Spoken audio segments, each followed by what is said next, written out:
je vous prie de bien vouloir garder votre place, car c'est midi, c'est... Maintenant! Ouais. C'est donc avec ce chaleureux public que nous allons parcourir les lignes de cette émission. Mais je ne vais pas m'asseoir sans souhaiter joyeux anniversaire à ce monsieur. Monsieur Meïté, c'est son anniversaire aujourd'hui, c'est un grand homme. Merci de l'applaudir et de lui souhaiter joyeux anniversaire.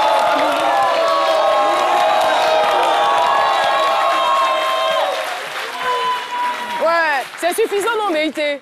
On va pas dire joyeux anniversaire, on va pas chanter, mais wow, c'est original, ouais. Merci beaucoup. Cela fait 25 ans, jour pour jour, que le père fondateur de la Côte d'Ivoire nous a quittés. Eh bien, il aurait eu combien d'années aujourd'hui? Qui peut me donner la réponse? 5 000 francs, 10 000 francs. Il aurait eu quel âge aujourd'hui s'il était toujours vivant? Oui? 113 ans. Bonne réponse.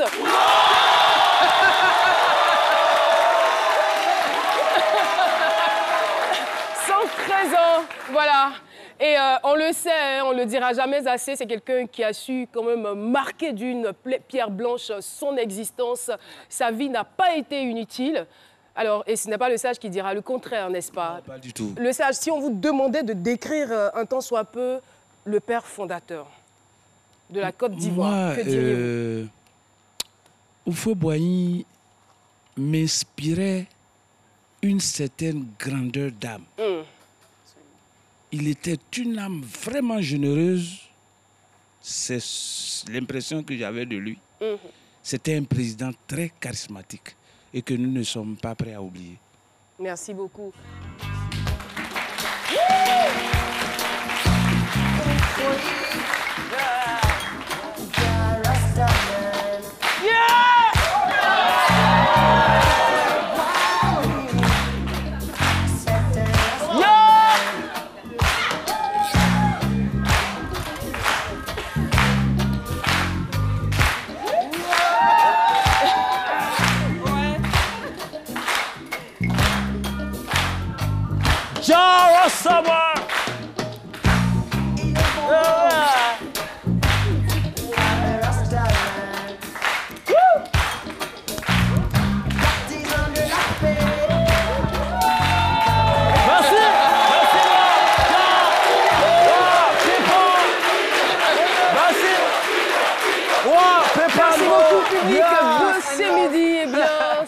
C'était notre façon à nous de rendre un hommage à ce grand homme, Félix Houphouët-Boigny. Eh bien, nous avons une mission. Nous avons une mission ici, je ne dirais pas sur Terre, mais dans cette émission. Eh bien, comme à l'accoutumée, nous avons notre thème du jour. Je vous le communique tout de suite.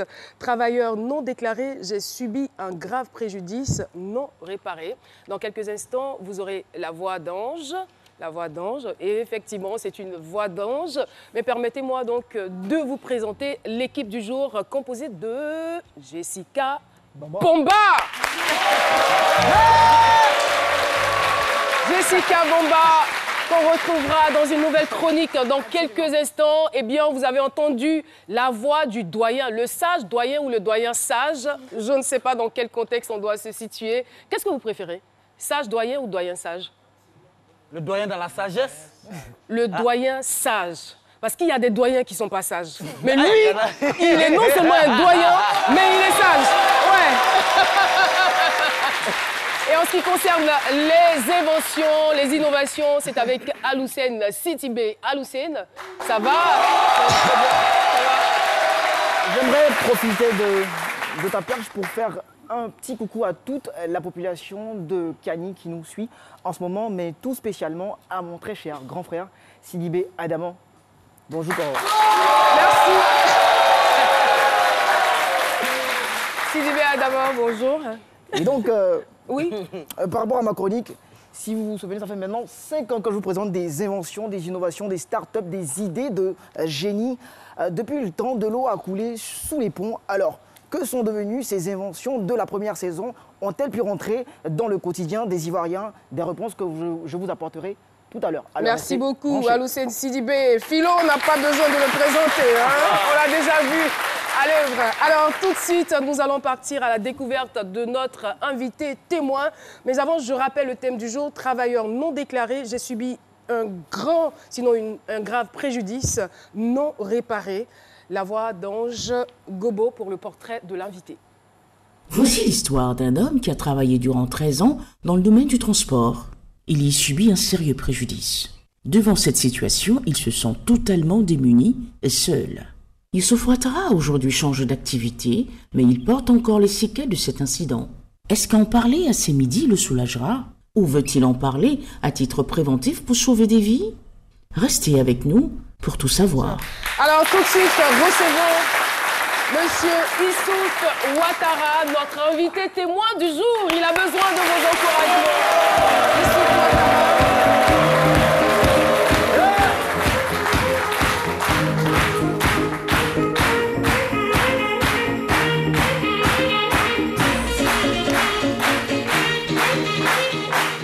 Youssouf Ouattara, comment allez-vous? Je vais très bien. Très très bien. Merci. Quelle que soit notre éloquence, quelle que soit notre assurance, nous avons toujours un petit stress avant de venir sur le plateau. Est-ce le cas pour vous? Non, c'est pas le cas. C'est pas le cas. Non, tranquille. Vous êtes un dur. Tranquille.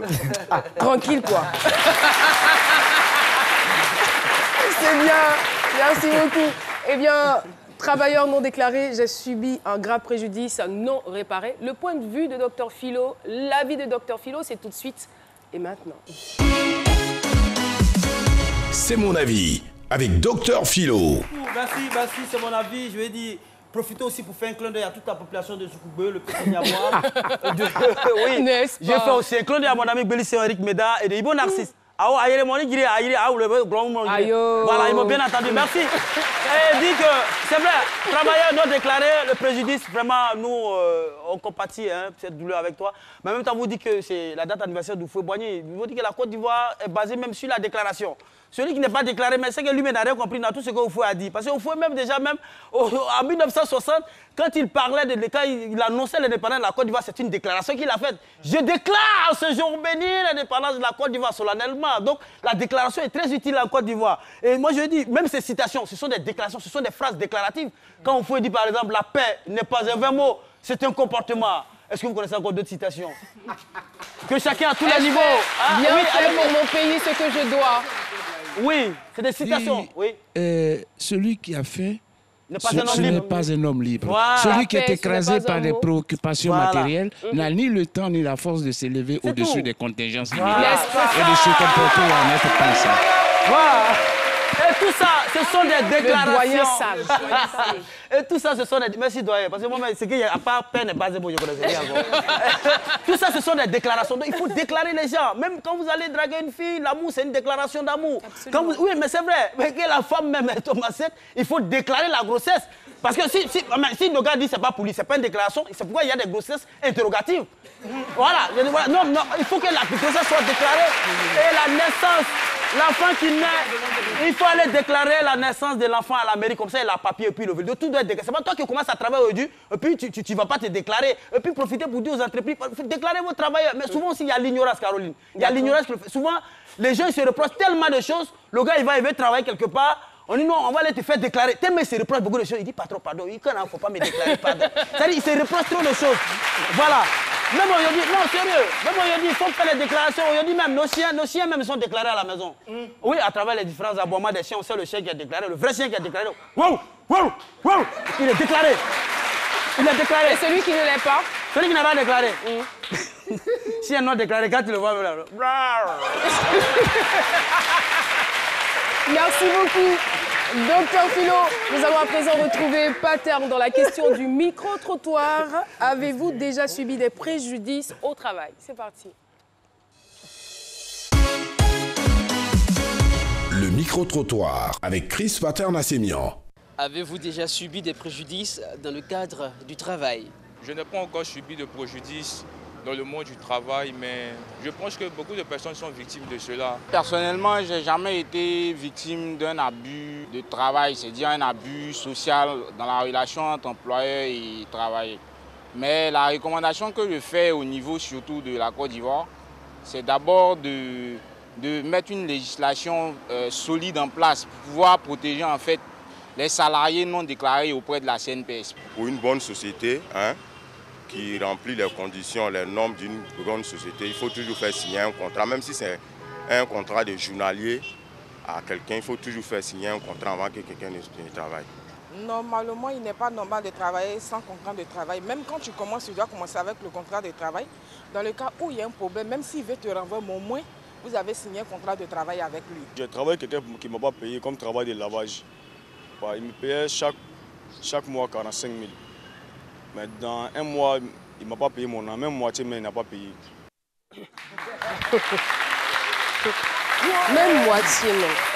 Travailleur non déclaré, j'ai subi un grave préjudice non réparé. Et cette phrase vient de notre invité témoin Issouf Ouattara. Issouf Ouattara, il faut dire que vous êtes entrepreneur aujourd'hui, bien sûr, propriétaire d'une société de location de voitures, mais auparavant, vous avez été chauffeur de taxi. On aimerait savoir comment est-ce que vous êtes entré dans le domaine du transport. Merci. Je suis entré dans le taxi en 1988. Ce travail m'a vraiment plu par rapport à un ami que je salue de passage, Ablay Sanogo. Quand je suis venu arriver, je l'ai vu, il était dans le taxi. Et je lui ai demandé, je lui ai dit, mais le travail de taxi, comment tu trouves Il dit, mais Joe, il n'y a pas de problème. Hein. Dans tout travail, il y a des risques. Donc viens, on va se débrouiller ensemble. Mon frère, viens, tu es mon gars, viens, on va se débrouiller. Mais donc, avant ça même, vous avez été influencé par votre père oui, qui était dans ce domaine-là. Oui, mon père fut chauffeur à l'administration. Il a fait beaucoup de secteurs de villes de Côte d'Ivoire. Alors, donc, c'est par mon père que je me suis inspiré d'abord de la conduite. D'accord. Voilà. D'accord. Alors, lorsqu'en 1984, vous avez votre permis, comme vous le disiez, vous vous orientez vers le taxi, aussi influencé à ce niveau par un de vos devanciers, un de vos grands frères. Alors, tout se passe bien jusqu'à ce qu'il survint un terrible incident. Est-ce que vous pouvez nous raconter les faits? Merci. Vous savez, avant, on avait les taxis compteurs, il n'y avait pas trop d'arrangements. Hein. Il y avait des compteurs qui comptaient au fur et à mesure. Quand tu prends un client, tu mets le compteur en marche. Ça compte et puis la facture sort, tu payes. Bon, j'étais à Yopougon, vers le chute de Yopougon. J'arrivais tout juste, j'ai croisé 3 personnes qui m'ont demandé, monsieur, vraiment, est-ce que vous pouvez nous arranger, on va à Lokodro. Je leur ai dit que vous avez combien? Ils disent qu'ils ont 1000 francs. J'ai dit non, 1000 francs, ce n'est pas possible. Il faut 2000. Maintenant, on est en train d'échanger. Pendant ce temps, ils étaient en train de me demander pardon. Pardon, excuse-moi, donne-moi, fais ça à 1000 francs, fais ça à 1000 francs. Bon, j'ai eu pitié. J'ai dit, bon, comme c'est des hommes comme moi, bon, je leur ai demandé, il n'y a pas de souci, montez. Ils sont montés, ils étaient 3. Il y avait 2 derrière, il y avait 1 devant, plus moi-même qui suis le chauffeur. Donc, en partant, ils m'ont dit qu'ils vont à Lokodro. Arrivé à Lokodro, ils m'ont dit qu'ils descendent à Lokodro. Quand on est arrivé à Lokodro, ils ont dit de garer la voiture, qu'ils vont descendre là. J'ai dit, OK, il n'y a pas de souci. Avant, quand je les ai pris, ils étaient en train de causer avec moi. On riait, on causait, on faisait tout. On était tellement dans la joie qu'un coup, subitement, quand ils m'ont dit de garer, ils étaient calmes. Donc, les gars n'étaient plus dans leur état maintenant. Je sentais que... Qu'est-ce qui se passe? Je ne sais pas de quoi il s'agit.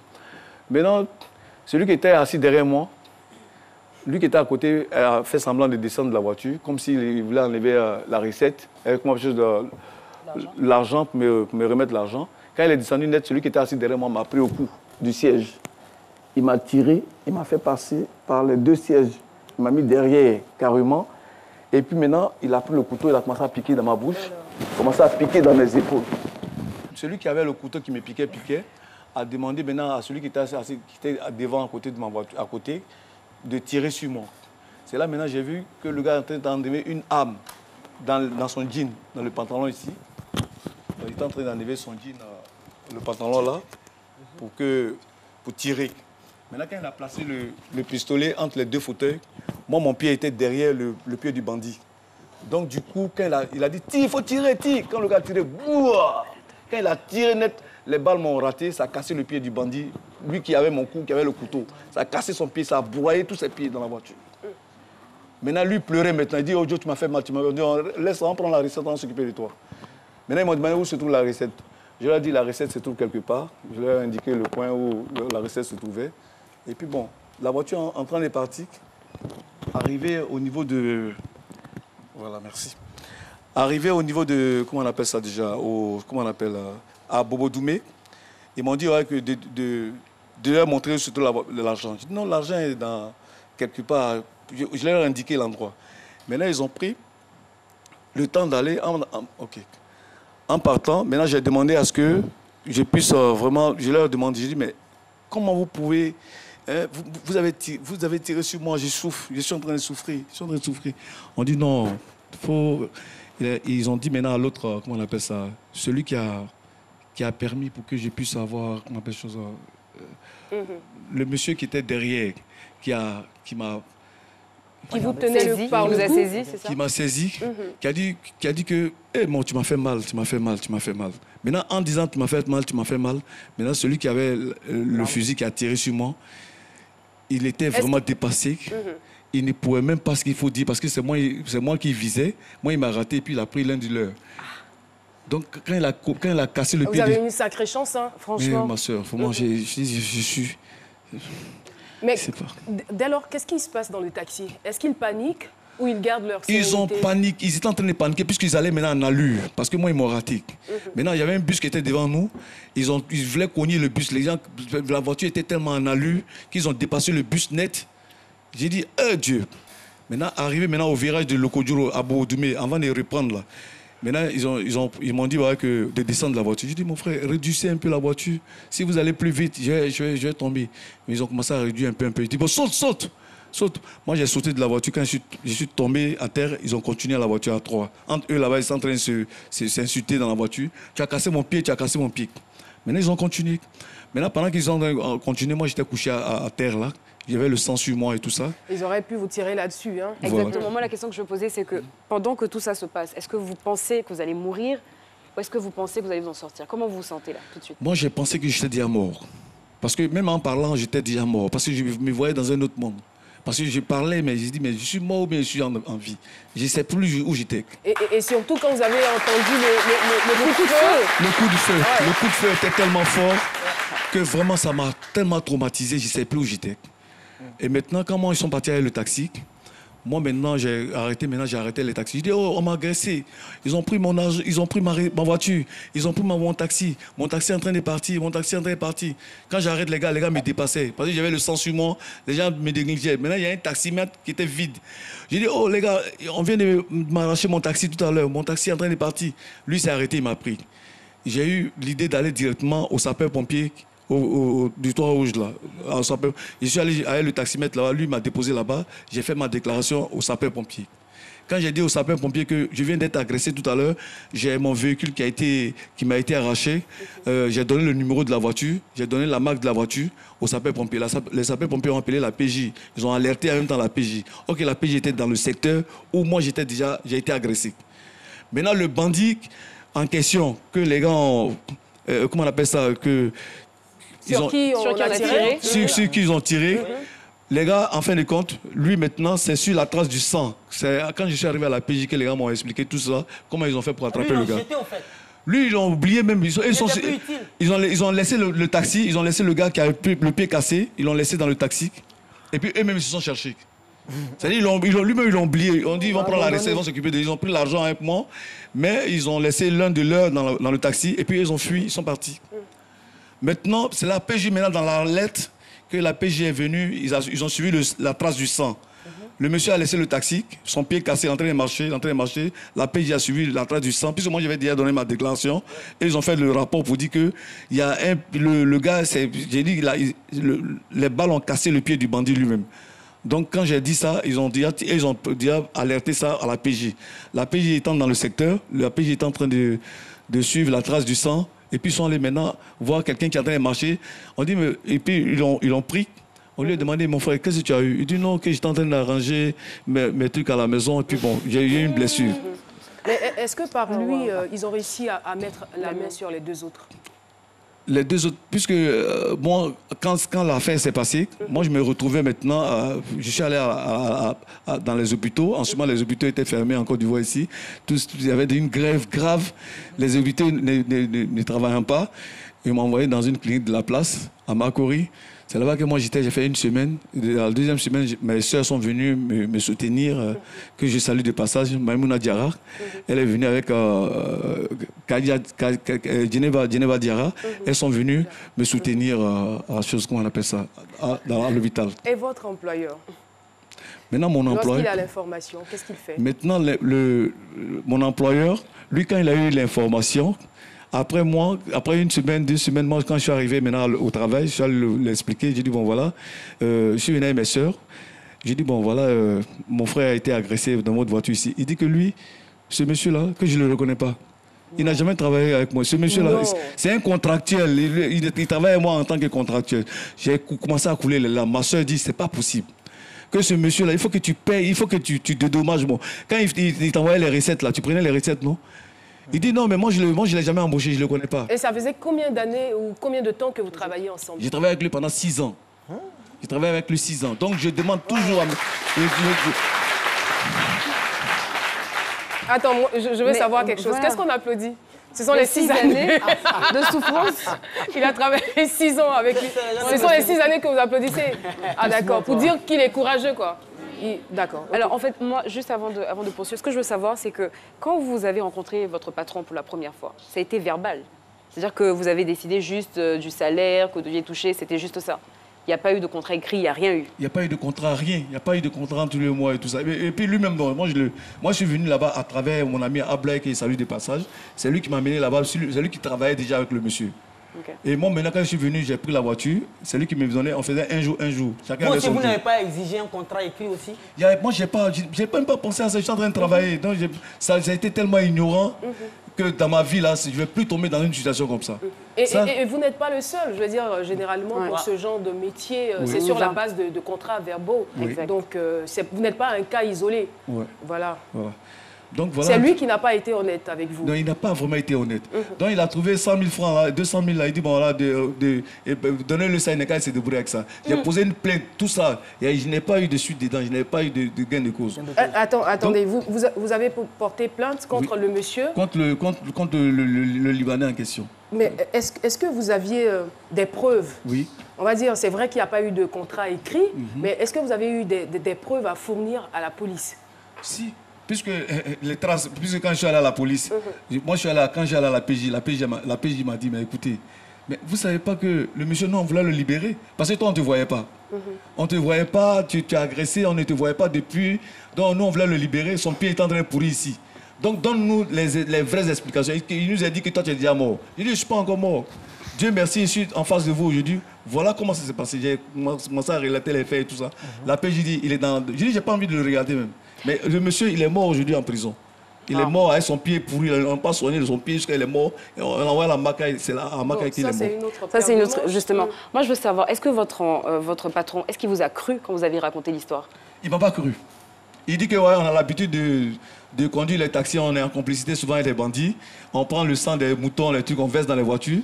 Pendant que moi, je suis en souffrance, je suis avec ma soeur. On est devant lui. Et puis, il banalise les choses. Il me prend comme si je suis un mouton. Je suis en train de lui parler sérieusement, il me prend ça, il me prend à la légère. J'ai dit, ok, mais un Dieu dans tout ce qu'il fait. Moi, ça a été une erreur dans ma vie de travailler parce qu'il faut travailler. Voilà. Mais je ne vais plus jamais tomber toute ma vie, travailler avec quelqu'un sans avoir de droit, sans avoir de manger. Même s'il dit que, il peut pas, moi, je vais faire en sorte pour aller dans un endroit où je peux être déclaré. Ça, c'est clair. C'est mieux. Je ne vais jamais tomber encore dans une situation comme ça dans ma vie. Merci, en tout cas. Déclarez tous ceux qui nous regardent en ce moment et de l'appel que vous lancez à travers votre témoignage. Sur ce, nous allons marquer une pause. On part pour la pub. À tout de suite. De retour sur le plateau d'Ossé Midi, nous sommes toujours en compagnie de notre invité témoin. Juste avant la pub, le sage, le doyen sage, se manifestait pour une prise de parole. Nous l'écoutons. Oui, en fait, oui.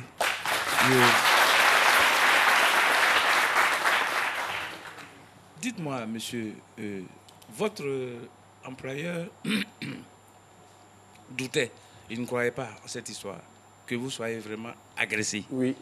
Mais vous aviez sur vous les marques du couteau, les blessures, les blessures, tout ça. Pourquoi vous ne lui avez pas présenté tout ça? Mais pas si, pour qu'il aille insinuer. Non, il a dit que souvent vous prenez le sang des moutons pour simuler une agression. En fait, il m'a banalisé en fait. Oui, mais en fait, comme ça, vous avez encore les marques du puisque couteau. puisque j'étais bandé et tout ça, j'avais le sang, comme j'étais à l'hôpital. Quand la voiture a été retrouvée, lui, il a retrouvé sa voiture. Donc lui, son problème, c'était sa voiture. Donc quand moi je suis venu avec mes soeurs pour expliquer, pour qu'on puisse aller me faire mes soins, il a dit que lui, il a dit carrément devant ma soeur, qui est en train de me regarde tout à l'heure, elle-même elle est témoin, elle allait avec moi en zone 4 à billetterie pour aller dire au patron, monsieur, vous avez travaillé avec mon petit frère, effectivement il a eu des problèmes maintenant, essayez de voir comment on peut l'entraider pour l'envoyer à l'hôpital pour l'aider. Non, en fait, ce n'est pas sur cet aspect-là que je m'attardais. Je dis, puisque lui doutait, il a pensé à une simulation. Vous avez pris du sang de mouton pour simuler une agression. Oui. Vous avez vos coups de couteau sur vous. Oui. Tout à fait. Mais c'était la preuve qui pouvait le convaincre qu'effectivement, vous avez été agressé. Effectivement. Mais il n'a pas d'état d'âme, c'est tout. Et puis, c'est dit que le monsieur peut prendre des couteaux, mais se passer lui-même. Non. Lui, son problème, c'est sa recette. C'est son argent et sa recette. Vraiment, je pense que c'est de la mauvaise foi. C'est tout simplement de la mauvaise foi. C'est juste de la mauvaise foi. Et il faut que, du côté des travailleurs, il faut qu'ils commencent à comprendre le bien fondé d'être déclaré. Il faut qu'ils commencent à comprendre le bien fondé d'être déclaré. Parce que j'aurais appris que lorsque on doit vous verser votre salaire par rapport à un emploi ou un autre, lorsque vous êtes déclaré, il y a des prélèvements qui se sont faits pour être reversés, voilà, et tout. Et généralement, lorsque c'est un boulot de ce genre, qui n'est pas vraiment, comment je peux dire, formel, voilà, vraiment formel, le travailleur n'a pas envie d'être déclaré parce qu'il y aura une coupure sur l'argent qu'il va recevoir, un prélèvement sur l'argent qu'il va recevoir. Il peut juste prendre son argent comme il est et ne pas être déclaré. Mais après, quand les problèmes surviennent, comment on règle ça? Le propriétaire, lui, il est tranquille dans son coin. Il sait que quand il vous paye vos 200 000 ou vos 100 000 francs, il n'a plus rien à voir avec vous. Que vous ayez un accident de travail ou quoi, c'est plus ses problèmes. Donc, commencez, entre vous, déjà, vous étiez chauffeur de taxi, forcément vous aviez des grains et tout. Commencez à déjà vulgariser le bien fondé d'être déclaré lorsqu'on travaille, surtout dans le secteur informel aussi. Oui, justement, pour ajouter une autre information, c'est que quand vous êtes dans cette situation, vous pouvez aller voir l'inspection du travail. Voilà, plutôt que d'aller porter plainte à la police et l'inspection du travail. Donc toutes les personnes qui sont dans ce type de position-là peuvent aller voir l'inspection du travail pour avoir plus d'informations sur comment les démarches pour pouvoir arranger ça. Parce qu'effectivement, il faut être déclaré, c'est très important. Il y va de votre sécurité, de celle de vos proches. Voilà. Et au niveau de la police, je ne sais pas sur qui vous êtes tombé exactement, mais la présence de votre sœur était déjà une preuve suffisante.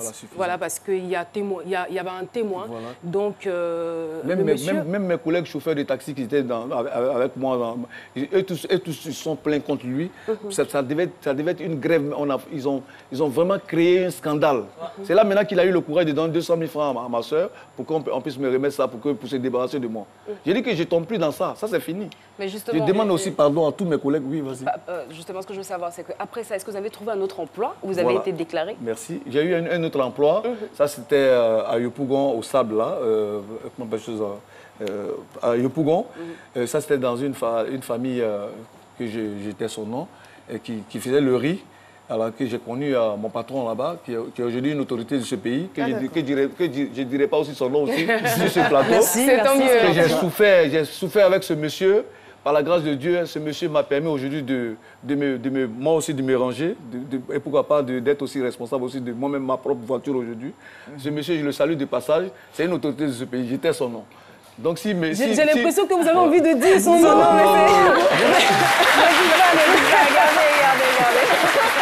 Mais non, c'est-à-dire que sa façon de le dire, c'est genre... En tout cas, si ça ne tenait qu'à moi seul, là, j'aurais dit ton nom. Mais comme on est à la télé, et puis bon, voilà. Mais c'est pas grave. Je pense qu'il aura compris. Donc, il vous a rendu énormément service. Et pour revenir à la question de Jessica, puisque vous avez connu une mésaventure avec votre ancien employeur, alors est-ce que vous prenez certaines dispositions pour le nouvel emploi que vous avez? Ça c'est très clair. Ça, aujourd'hui, on n'a pas besoin de me dire. Premier Gao. Premier Gao n'est pas... deuxième Gao qui est vraiment le vrai Gao. Le vrai Nyata même. Pardon, il va rapidement terminer, allez-y. Donc je dis qu'aujourd'hui, moi, par la grâce de Dieu, avec ce que j'ai traversé, moi, je demande à tous mes collègues qui sont en train de m'assister. Donc, non, pour cet employeur-là, le nouvel employeur, déclaré. Vous avez des exigences. Oui, d'accord. Mais avec le nouveau employeur que j'ai été maintenant, qui a permis aujourd'hui que je sois aujourd'hui, je suis allé, je lui ai dit, mon frère, moi, de l'autre côté, j'ai été agressé. Donc toi, ton problème, c'est quoi? Il dit, non, je vais payer, je vais prendre des taxis, tu seras le chef des chauffeurs. J'ai dit, mais si toi, tu dois me prendre comme chef des chauffeurs, tu me déclares, tu fais quoi? Il dit, il n'y a pas de problème, on va sur cette base. Il m'a déclaré, il m'a permis d'avoir, comment on appelle ça, tous mes avantages dans le machin. Et puis j'ai amené les chauffeurs, j'ai appelé les chauffeurs pour venir. Ce monsieur avait presque 50 taxis. On a commencé sur 6. Après, on allait sur 15. Après, on allait sur 25. Après, on se retrouvait Une véritable société de transport, voilà. En tout cas. Merci beaucoup. Alhousseyni Sidibé, très rapidement. Rapidement, vous êtes entrepreneur, donc vous employez forcément des gens. Est-ce que vous les déclarez? Non, moi, je suis pas... Moi, je suis tellement d'accord avec le principe que vous avancez. D'accord. Moi, je suis propriétaire de véhicules de location. C'est moi-même qui conduis mes véhicules. C'est moi-même qui suis le chauffeur de mes véhicules. D'accord, vous n'avez pas encore d'employé. Et puis ensuite, j'ai... Comment on appelle chose quand vous avez besoin du véhicule, quand quelqu'un a besoin d'une voiture, moi, je signe un contrat avec eux. D'accord, ok. Et puis je leur donne maintenant... Voilà. Je comprends. Et rapidement, Caro, avec votre permission, un appel à la CNPS aussi, parce que c'est vrai qu'on parle des gens, mais il faut parler aussi à la CNPS. Il faut que la CNPS aille vers ses futurs souscripteurs aussi. Il faut sensibiliser les gens. Parce qu'aujourd'hui, on a l'impression, quand vous allez sur nos gares routières, que médicaments de coco même fait publicité, même que ces gens... Donc il faut venir, non, il faut qu'ils viennent vers vous, sensibiliser les gens, montrer les bienfaits de la chose, pour que les gens puissent aller vers vous. Ne laissez pas d'amour pour dire les gens vont venir vers nous. Voilà, il faut aller vers aussi les souscripteurs. Merci beaucoup, Dr Philo. Sur ce, nous allons recevoir Paulus après les réactions du public. Paulus. Vos réactions nous intéressent avec Paulus Agathon. Paulus qui fait son entrée sur le plateau de ce midi dans une très très belle chemise. Les applaudissements sont timides. Bonjour Paulus, ça va? Oui, bonjour Caroline, bonjour à tous les téléspectateurs. On vous écoute? Alors sur la page Facebook, comme tous les jours, ils sont nombreux à avoir réagi. Et j'ai par exemple le message de Thomas Bailly qui dit vraiment courage à lui, c'est un miracle qu'il soit encore en vie. Mais j'aimerais savoir, aujourd'hui il n'est peut-être pas chauffeur, mais comment il se sent lorsqu'il est au volant d'une voiture? Comment est-ce que vous vous sentez lorsque vous êtes au volant d'une voiture? Enfin, il demeure... Après ce qui s'est passé. Après ce qui s'est passé, bon, moi, j'ai mis ça à l'oubli. Hein. J'ai dit que ça fait partie de la vie. La vie est faite de haut et de bas. Il y a un malheur qui m'est arrivé. Bon, j'ai pris Dieu toujours pour éviter toujours les trucs, mais j'ai été très, très vigilant maintenant. Quand quelqu'un me monte dans mon taxi... Il s'assoit devant, pas derrière. Mais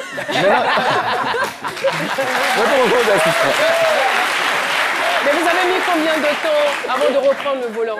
Combien de temps avant de reprendre après ça, le taxi? je ne conduisais plus le taxi. Pendant combien de temps? Après ça, j'ai fait presque 12 ans. Je ne conduisais plus le taxi. Maintenant, je conduisais maintenant, j'étais dans un autre domaine. Et puis c'est après là maintenant que je suis revenu maintenant dans le taxi maintenant avec mon nouveau patron. Ok. Que j'étais son nom toujours. D'accord. Continuez ainsi. On a Tierno Mamadou qui nous écrit de la Guinée. Il dit, pour ma part, c'est vrai que le patron a été méchant, mais étant donné qu'il n'y a pas de contrat en tant que tel, on ne peut pas lui en vouloir. Et Bado Ibrahim Serge qui dit, il nous écrit de la France, il dit le travail non déclaré est illégal. Mais je pense que le problème de l'employé, c'est certainement parce qu'il n'avait pas de preuves lorsque son patron le payait, par exemple. Et le dernier message, c'est celui de Yao Armel. Il dit, c'est vrai, travailler sans être déclaré, c'est vrai que la vie ne s'arrête pas là. Mais dans un contexte où il est difficile d'avoir un emploi, si vous vous retrouvez dans une situation où vous avez tout perdu, on ne le souhaite pas, mais comment est-ce que vous allez réagir si on vous propose un emploi sans être déclaré? Moi, honnêtement, si on me demande aujourd'hui... Avec toutes les évolutions, avec tout ce que j'ai eu comme machin, moi, le conseil que je peux donner à tous ceux qui me regardent, qui sont chauffeurs, qui ont été chauffeurs, même s'il n'y a pas d'autre travail à faire, que je dois travailler pour que je dois travailler, en tout cas, vraiment, moi, je n'encourage personne dans ça. Parce que l'expérience que j'ai eue dans ça, là, me permet aujourd'hui, demain, après-demain, même mes enfants, s'ils sont devenus chauffeurs, même quoi, je ne vais jamais leur permettre de travailler quelque part, quel que soit si le patron dit que mon frère, je quitte derrière lui, puis je mets quelque part d'autre où quelqu'un peut me prendre. En tout cas, vraiment, je ne prie pas Dieu de tomber sur des patrons qui sont dans cet esprit. Donc, je demande aux autorités de ce pays de pencher vraiment ce côté. On souffre. Quand tu vas vers le gars, il ne te déclare pas et puis il fait ce qu'il veut de toi. Et puis bon, il s'en fout. Lui, il s'est dit que mon frère, tu travailles à chaque mois, il te paye. Donc, vraiment, moi, je suis tombé sur un patron qui m'a déclaré aujourd'hui, je suis à mon propre compte. Ce monsieur, gloire à Dieu, que Dieu te fait toujours monter de l'avant. Tu vas loin, loin. On se comprend, tu me comprends. Merci. Alors, vous avez encore des questions? Non, ça sera tout. Le dernier message, c'est celui de Amina Toubari qui dit qu'elle t'aime énormément et donc elle te fait un gros bisou. Amina Toubari, gros bisou. Je te fais le bisou à sa place. Il fait fidèlement les commissions, hein, c'est bien. Merci d'applaudir très fort Paulus Agathon qu'on retrouve tous les jours. Et je tiens à vous informer que vous avez la possibilité de réagir donc sur la page Facebook et la page Twitter de l'émission. C'est comme ça chaque jour, du lundi au jeudi. Et mieux encore, pour vous recevoir sur ce plateau, c'est simple. Vous appelez tout simplement le 22 01 0000 et vous passez au bureau, on vous auditionne. Et si votre histoire nous intéresse, eh bien vous serez sur le plateau de ce midi comme M. Ouattara. Et pour la petite histoire, juste une petite parenthèse qui sera très rapidement fermée. Vous êtes le fils de feu Mamadou Ouattara du groupe Zaï, aujourd'hui devenu Zagazougou. Merci. Donc vous avez fait quand même un peu de musique aussi, comme papa qui a été chauffeur et musicien. Et aussi, merci. J'ai même un album sur le marché. D'accord. On va écouter l'album dans le taxi comme ça. Bien sûr. Ça va faire du bien. On va dire aux passagers. Alors très rapidement pour terminer, vous avez un appel à lancer ou c'est déjà fait? Non, c'est déjà fait. C'est déjà fait, on a déjà tout dit. Vraiment, on a déjà tout dit. On a déjà tout dit. Alors, comme on le disait, être chauffeur de taxi ou quand il y a une collaboration de chauffeur de taxi, c'est généralement sur la base d'un contrat verbal, donc qui correspond à un contrat à durée indéterminée. Merci. Alors, le contrat peut être rompu à une seule condition, si l'une des parties est en faute. Vous, dans votre cas, pour récapituler, vous aviez des droits. Vous aviez la possibilité de réclamer dommages et intérêts parce que vous aviez les preuves de ce qu'il y avait collaboration entre vous et ce monsieur. Oui. Votre sœur, je crois, était témoin et vous aviez peut-être certainement d'autres preuves. Ensuite, la déclaration que vous avez faite aussi au niveau des sapeurs-pompiers, il y a forcément d'autres preuves. Donc, soyez vigilants lorsque vous êtes victime d'abus. N'hésitez pas à réunir et à poursuivre votre affaire. En tout cas, merci beaucoup d'avoir accepté d'être notre invité du jour. Nous allons poursuivre. Je ne sais pas si vous allez rester ou partir, mais bon, ça va se décider avec le chef de plateau. Merci de l'applaudir très très fort, M. Ouattara, qui nous a fait le plaisir d'être là. Et nous allons retrouver à présent Aloussène Sidibé. Aloussène Sidibé, c'est parti.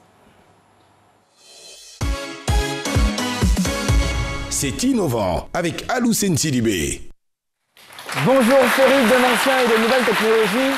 C'est la rentrée, j'espère que ces longs mois passés sans regarder votre chronique préférée n'a pas tari en vous la soif de découvrir des solutions conçues et pensées exprès pour vous faciliter le quotidien. Vous vous rappelez bien de ce nom, peut-être oui, peut-être non, monsieur Asman Kouadio Lambert, c'est un inventeur ivoirien. Il fait partie de la vague des inventeurs que j'ai présentée lors de la toute première saison de l'émission. 5 ans après, qu'est-ce que ces inventions sont devenues? Est-ce qu'elles ont pu rentrer dans le quotidien des Ivoiriens? Enfin, un petit point. Il faut dire que après toutes ces années, monsieur Asman Kouadio Lambert... Asman. Ce nom-là, il est vraiment très célèbre. Si. C'est lui qui a fait le lit où ça ne marchait pas sur le plateau. Non. Un peu de concentration. Non. C'est l'inventeur, pour te rafraîchir la mémoire, pour vous rafraîchir la mémoire, cher Philo, c'est l'inventeur du support de gaz B6, c'est un support amélioré. Et donc, c'est aussi l'inventeur de la serpette, de la canne de cueillette à manche télescopique. C'est aussi l'inventeur aussi du séchoir de produits agricoles. Voilà. Et donc, 5 ans après, qu'est-ce qui se passe avec ce trouveur de solutions? Il faut dire que ce séchoir, sinon, qu'est-ce que je dis? Voilà, il faut dire que 10 000 produits ont été commandés de son côté. 10 000 produits, donc 10 000... Attends, je suis mélangé dans mes... Voilà. Ma tête est mélangée. C'est bon. 10 000 supports ont été commandés par une société ivoirienne de production de gaz et donc vont entrer très bientôt sur le marché. Il a aussi commencé à lancer sa vague d'implémentation, sinon de vulgarisation de ces supports en Côte d'Ivoire. Et il faut dire que ces supports ont la norme internationale, ce qui signifie que les supports de gaz améliorés de M. Assman pourront être commercialisés hors de la Côte d'Ivoire, à l'extérieur, par rapport à tous les pays qui utilisent des supports, des gaz B6, ce sont les gaz de 6 kg. Pour le séchoir, en Côte d'Ivoire, on aime l'attiqué. Vous savez que pendant la conception, sinon la fabrication de l'attiqué, à un certain moment de la chaîne, il faut passer au séchage, je pense. Voilà. Et donc, lui, son dispositif, sinon le séchoir de M. Assman, est utilisé par toutes les dames dans leurs unités de fabrication d'attiqué. Et ça, c'est vraiment intéressant parce que c'est un produit ivoirien utilisé par des Ivoiriens. Voilà. Par rapport à la serpette, donc à la canne télescopique, c'est un nom assez compliqué. Donc c'est juste une canne qui vous permet de faciliter le mouvement lorsque vous allez cueillir les cacao et tout. Voilà. Et donc par rapport à la serpette, chaque fois qu'il y a la journée du conseil du café cacao en Côte d'Ivoire, la serpette est dans le packaging des lots qui sont offerts aux lauréats de cette journée-là. C'est un peu le point de son évolution après 5 ans. Et la dernière vous l'avez vraiment suivi. Vous l'avez vraiment effectivement.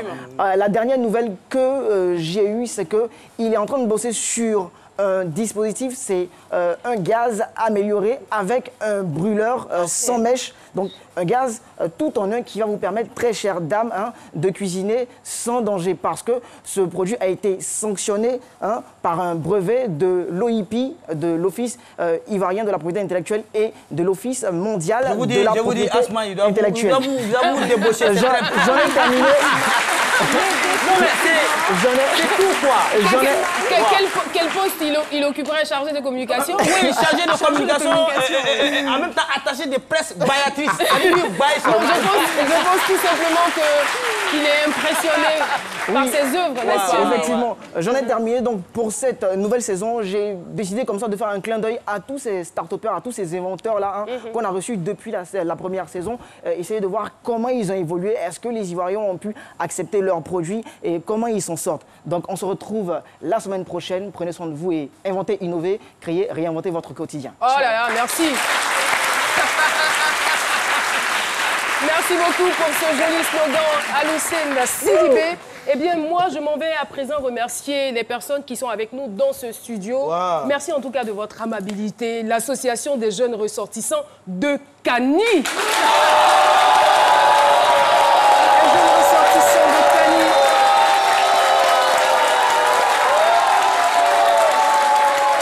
Kani qui est à 53 km de Séguéla. Le président est Meïté Abou. Ça va, tout se passe bien, vous vous sentez bien? Mais j'ai l'impression que là-bas, le nom Meïté est vraiment répandu. Meïté, Touré, c'est ça?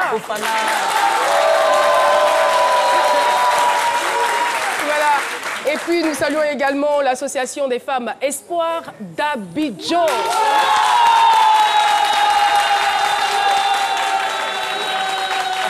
Est-ce que le fan club ce midi est bien représenté aujourd'hui?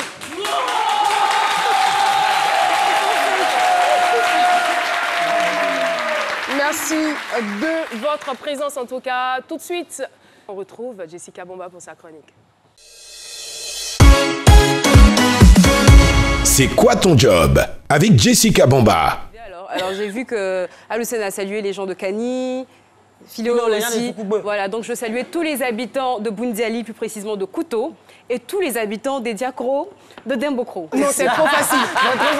C'est trop facile.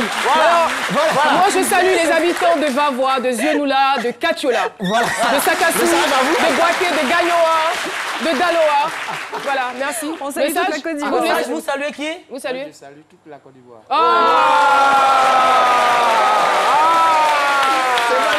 La sagesse à parler. Et voilà, Allez-y, donc on l'a Jess. dit donc, au début de cette semaine, qu'une nouvelle chronique fait son entrée dans l'émission C'est Midi pour cette toute nouvelle saison. C'est quoi son job? C'est vous permettre, sinon permettre aux plus jeunes de trouver leur futur métier, aux personnes qui n'ont pas d'emploi de peut-être trouver une activité et ceux qui rêvent de reconversion de trouver une nouvelle passion. Et aujourd'hui, Charité bien ordonnée, commençons par soi-même, on s'intéresse au métier de la télévision parce que vous avez les personnes qui sont devant, comme nous, puis les personnes qui sont derrière la caméra, qui travaillent d'arrache-pied pour que tout soit parfait. Et on s'intéresse à un point très essentiel, la lumière, parce que sans l'éclairage, on ne peut pas voir le ravissant sourire de Caroline Da Silva. Sans l'éclairage, Caroline ne peut pas paraître métisse à l'antenne. Voilà. Donc le métier d'ingénieur lumière, c'est avec Charis Zoro dans C'est quoi ton job? Lumière. Que la lumière soit. La lumière façonne l'espace, compose des atmosphères et raconte des histoires. Et en télévision, pour que la magie opère, il faut de l'éclairage. Gérer la lumière, c'est le job de Charis.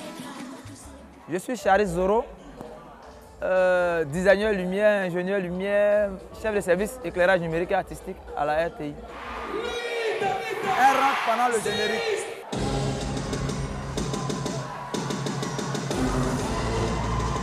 Et en quoi consiste réellement son job? On l'a suivi sur Baby Dance Battle. Et sur cette émission, Charis a un double défi. Sur un plateau télé, on habille les axes des caméras. On essaie d'apporter de l'éclat, rendre visible les sujets, mais avec des règles, parce que le métier a des règles. En éclairage, il existe 3 types.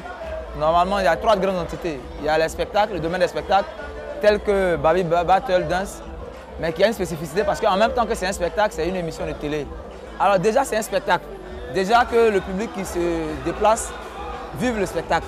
Donc, qu'ils sentent les effets, qu'ils sentent que le rythme musical qui est joué va avec les lumières que nous produisons. Et pour y arriver, notre ingénieur lumière peut compter sur sa formation. J'ai fait le lycée technique, donc j'ai un baccalauréat série F2, j'ai un DUT en électronique, je suis ingénieur en technique de l'audiovisuel et télécommunications. Il peut également compter sur ses joujoux, son matériel de travail et sur sa dynamique équipe. En fait, sur Baby Battle, j'ai en même temps la gestion des écrans et j'ai la gestion des robots, de la lumière. Ici, c'est la console. C'est à partir d'ici qu'on a les instructions aux différentes machines, aux robots, aux lampes pour exécution. Pour cette émission-là, j'ai 17 personnes sous ma responsabilité. Et avec ces 17 personnes-là, il y a des porteurs ou des manutentionnaires, il y a des techniciens lumière, mais il y a aussi des techniciens écran. La lumière doit être en parfaite harmonie avec la musique pour que le public se laisse transporter par la magie du show.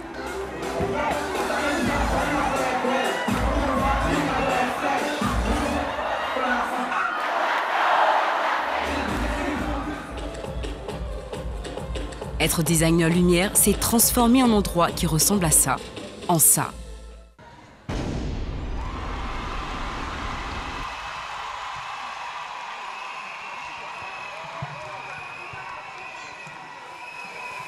Éblouissant. Ce job a l'air d'être passionnant et amusant avec des avantages considérables. On rencontre surtout des stars. Quand Chris Brown est venu ici, on était là. On rencontre tous ceux qui sont déjà des stars locales. On les voit au quotidien et ça, on partage quand même une certaine intimité parce que dans les préparations, dans les répétitions, les coutoirs. Tout travail mérite salaire, alors on est curieux de connaître approximativement celui d'un ingénieur lumière. Car on le sait tous, l'argent, ça motive. Notre métier il est particulier. Les ingénieurs lumière, généralement, ça dépend du type de projet sur lequel tu travailles.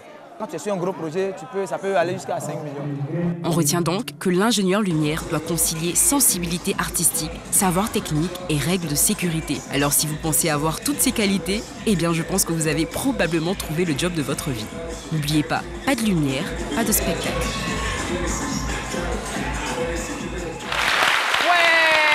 Alors, Jess, là, j'en suis dans la peau du téléspectateur. Et j'ai profité pour prendre la question de ma voisine. Elle, c'est Yvonne. Donc, je fais partie désormais du public. Exact. Voilà, j'ai dit téléspectateur. Bon, public. Alors, Yvonne voudrait savoir pourquoi le choix de cette émission, Baby Dance Battle. Elle aurait peut-être souhaité que vous parliez de C'est Midi ou d'une autre émission. Bien sûr. Voilà, absolument. En fait, Baby Dance Battle, parce que c'est l'une des seules productions de la RTI où la lumière est utilisée de façon importante. À C'est Midi, par exemple, la lumière est figée et de l'autre côté, ça bouge. Voilà. Ah, d'accord.